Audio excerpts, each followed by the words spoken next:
Politics mixed for strange bedfellows is now a cliche, ladies and gentlemen. But when it comes to Tamil Nadu BJP, it has relevance because this is one party which has tried every rule in the book to get a leg into the state. With approximately 2.5, I don't want to kind of go on and on whether it's 3.2 or actually 2.8, but around that percent vote in the state, the BJP seems to be on a drive to reverse its past. In what can be termed as a rainbow coalition, the BJP, after a lot of thought, waiting game, stitched up an alliance with TTV, Dhinakaran, AMMK, Mukkulathor Kazhagam or AMMK, and the ex-Chief Minister of Tamil Nadu, Paneerselvam, who is popularly known as OPS, who fought hard to get the stamp of ADMK despite being shown the door again and again, and is now helming what no one really understands. The name is that the Anna Dravida Munnatra Kazhagam Cadre Right Retrieval Organization. Please tell me what it means the next time you figure it out. It is well known that OPS and TTV were not bosom pals. No, they were not. Dhinakaran rebelled against the AIDMK when Paneerselvam joined hands with Paneerselvam, and that is when the 18 MLAs sided with him and lost their posts in the past. But now they have shaken hands, said vanakkam to each other once again because of three issues. This is what I think. First, their bitter opposition to the chief of AIADMK, ex-chief minister Yedapadi Paneerselvam, also known as EPS. Second, the caste that they belong to, the influential Mukkulathors spread across central and southern Tamil Nadu. Third, and what I think is most important, maybe age is on the side of Dhinakaran, but then the marriage with the BJP is to stay relevant, and that is more applicable to the other cog in the wheel, Paneerselvam. Let's stay relevant. That is most important, as you know, in politics. But will the BJP gain from the alliance, or will it be the reverse? Let's debate. Let me first invite all the experts on the panel. Bhanuchandar Nagarajan, political analyst, and Mukkulathor is also with us, political analyst. A very warm welcome to both of you. Bhanuchandar, hi. I want to know that after BJP took a long time, Bhanu, we all know this. Even with the PMK, it took weeks and weeks. They said, will he, won't he, will he. Then there were also talk about maybe, the AIDMK and BJP will revive their marriage, etc., etc. But this unusual, strange alliance between Dhinakaran and Paneerselvam, what do you think is the alliance all about? Three issues I've given, Bhanu. One is of course, whether it will revive their political careers. I am putting, not in that order, but right on top, Mukkulathors, which is a very, very important, influential, although they are 11.7%, but they are extremely influential in certain parts of Tamil Nadu. They have a lot of kind of power, agency, as it is called. And also, is it to just kind of cobble up a threesome so that the BJP gets some kind of a leg in? Good evening, Sudha. Let me begin with the Mukkulathors. See, Mukkulathors have a very heroic tradition. They are a marital community, martial community. The thing is, one of the tallest leaders, Pasumpan Muthuramalingam, he said that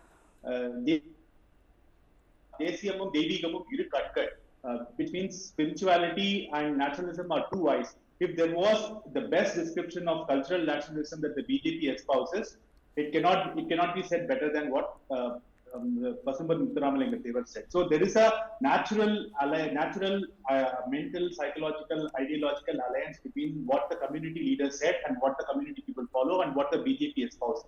Second thing is, when Netaji Subhash Chandra Bose formed the Indian National Army, the Mukkulathor community actually sent a lot of soldiers there. So they're known for their nationalism.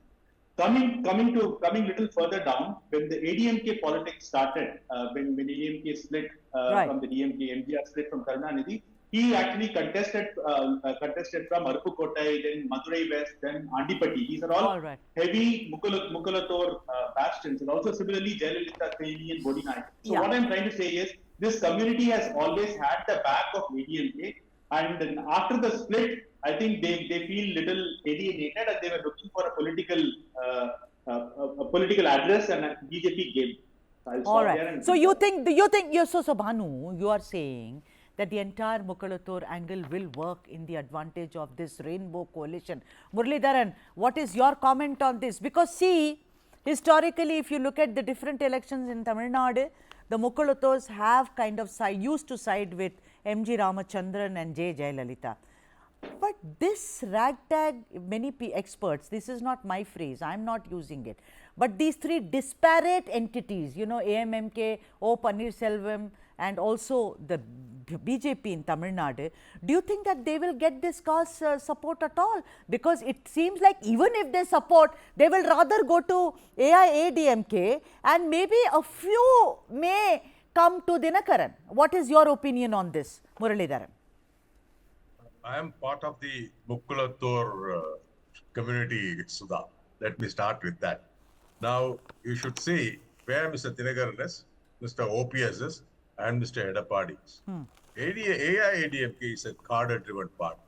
It is not a party which is like DMK, where it's like family-driven.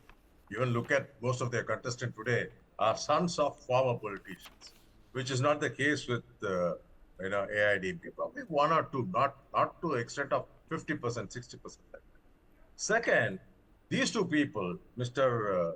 OPS and Mr. Dhinakaran, they put their personal interest ahead of party interest. That is exactly where they are today because of that. All right. It's Edapadi put party interest first, and he is there as a tall leader. And these two, in fact, this probably I see as the last election for TTV Dhinakaran and Mr. OPS. And TTV Dhinakaran is standing in a constituency where Mr. OPS hails from. That is Theni.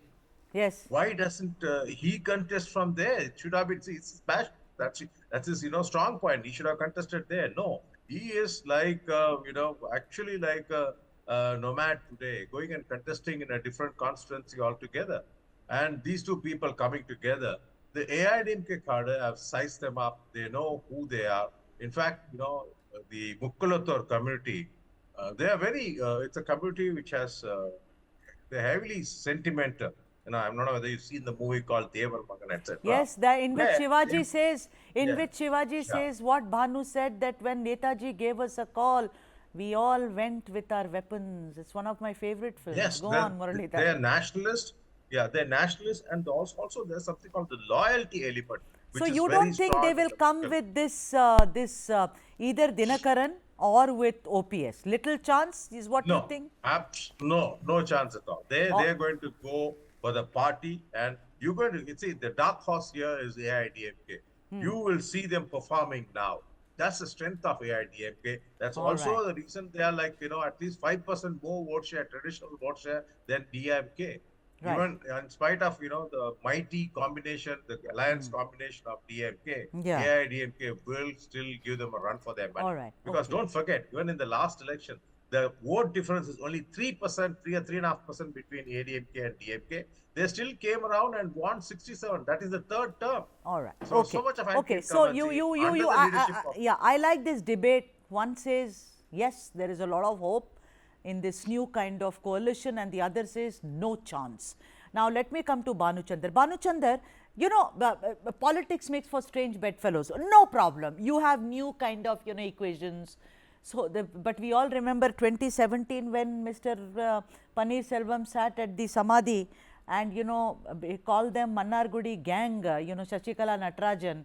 No one forgets that. Also, when TT Dhinakaran said that I don't have suicidal tendencies, you think I should sign up with the BJP? Today he is calling himself a squirrel in the Ramayana and said, I will help Modi as much.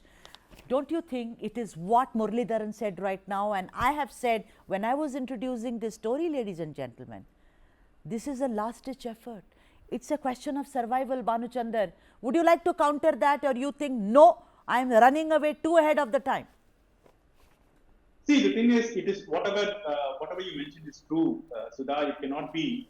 These leaders said what they said, but the thing is, given the current political circumstances and circumstances that those two people are OPS and TTV are, I think they find synergy in what the BJP is trying to achieve. They are trying to cobble up a coalition. They want to be the second pole in Tamil Nadu politics. That's what their ambition is. And ADMK is split into two, and it's not it's absurd to say that it is the ADMK of the old, right? Like an extrapolation from the past is a waste of time in this election. This is going to be a trend-setting election, and the BJP wants the votes of these communities. Post 2024, it wants to establish itself as a party that is strong in Tamil Nadu, for which they need the Mukkulathor votes. I think they are training the Mukkulathor community to look at BJP positively. That is what BJP gets from this alliance. So I think if BJP becomes the second pole and the second largest coalition in Tamil Nadu, they will end up attracting more rebels from ADMK.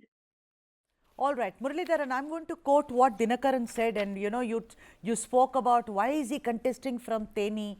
While he was talking about OPS and also his son Ravindranath, he said, why do we forget Jayalalitha also contested alongside and against the BJP in different phases? If Jayalalitha were alive, I would have stood by her decision. He says, when Jayalalitha can do it, why can't I do it? I want to ask you, the common enemy for both OPS as well as Mr. TTV Dhinakaran is that one man, Edappadi Paneerselvam. OPS has been relegated to the back burner. He does not have an political identity today. The man is floundering. I want to ask you, then why is it that TTV Dhinakaran has shaken hands with him? TTV Dhinakaran, you remember RK Nagar, the way he won it, he's a very astute politician. Why does he have to shake hands with somebody who's become a nobody? See, BJP's desperation is what's in play here, Sudha. Okay. BJP thought, they will be able to muscle up some kind of, balance here, alienating themselves from both the DMK and ADMK. And the best would have been for them is going after VCK.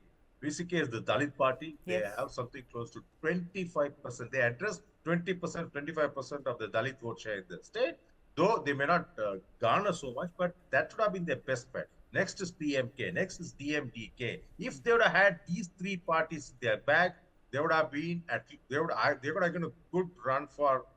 I will not say they will shake, even DMK, but definitely they would have been better than AIDMK. But today they are not there. You break it down and see the last election vote percentage.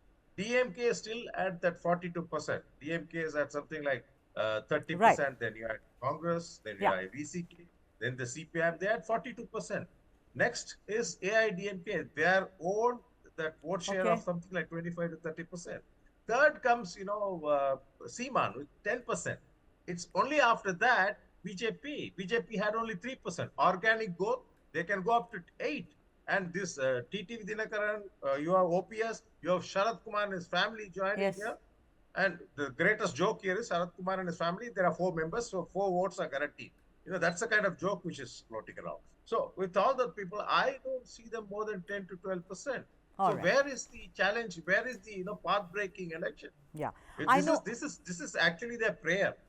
Whatever Bhanu Chandra mentioned in the last context, it's a prayer. But this is not path-breaking. This is going to show you how AIDMK works in the field. All right. Bhanu Chandra, last 2 minutes with you. I want to ask you, the question asked is that, listen, they asked me, Sudha, DMK, AIDMK, all the Dravidian parties speak about a casteless society. Why is there so much insistence on caste in Tamil Nadu? Look at it. How we say that some parties, you're smiling, Bhanu, but I'm asked this as a Tamil, and you're a Tamil, and we are all asked this. That the Tevars and the Mukkulathors, they support the AIDMK. When it comes to the minorities, they support the DMK. Do you think caste composition, the Mukkulathors going towards AIDMK, Murali says they are not going to come to this bunch at least. But is it a reality even in 2024, Bhanu Chandra Nagarajan? Oh, absolutely. This is a separate topic, Sudha, we should discuss later. So, because see the atrocities against Dalits, we could talk about it for hours. There was an episode recently in which the overhead tank of a Dalit community was filled with pieces. Yeah, so the thing is so Periyar's casteless society, vision of casteless society in Tamil Nadu has failed miserably. So I think the only hope for now is to get under the umbrella of Hindutva and sort of defeat the mandal that is actually happening around Tamil Nadu. So I think can I make a couple of political points? One is the Mukkulathor community, which we talked about, is sort of leaderless right now. If you look at the other big OBC communities, Congress, Vaniyas, Nadas, etc., they have strong political leaders. There are no political leaders for the Mukkulathor community, and that's why TTV and OPS are vying for it. And also, like organizationally, ideologically, DMK is the enemy of BJP, but organizationally, ADMK is the enemy of the BJP right now. They will try to get as much as possible from ADMK in this election for going forward. Back to you. Sorry. Thank you so much, Bhanu, for understanding. Then someone is telling me in the ear, come on, wind up. Thanks very much, but I got a lovely perspective from both, and I like divergent views. But you know what, Bhanu Chandar, you said that's why Tamil Nadu needs to be under the Hindutva umbrella. Can I just say if wishes were horses? I'll leave it at that. It's for you guys and everyone else to understand. I don't think, perhaps I won't live to see that day. You are all young, maybe you will live. But on that note, Bhanu Chandar and Muralidharan, thank you so much.